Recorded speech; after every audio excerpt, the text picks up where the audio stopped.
Assalamualaikum warahmatullahi wabarakatuh.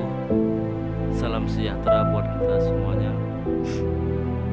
Kami dari pengurus PSM Kabupaten Aceh Utara, sesuai informasi dari kawan di PSM Aceh Utara, meninjau langsung rumah Ibu Agus Sita tinggal di Gebuk Reon bersama dua anak yatim di Kampung Menasah Ngaembu, Kecamatan Lusukun, Kabupaten Aceh Utara.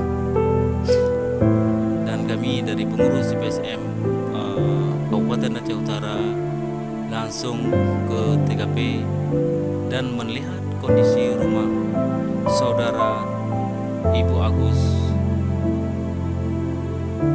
dan tidak layak dihuni. Inilah kawan-kawan bisa melihat tempat tidur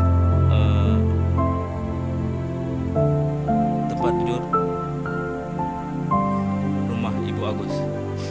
Inilah suasana tempat tidur di rumah Ibu Agus.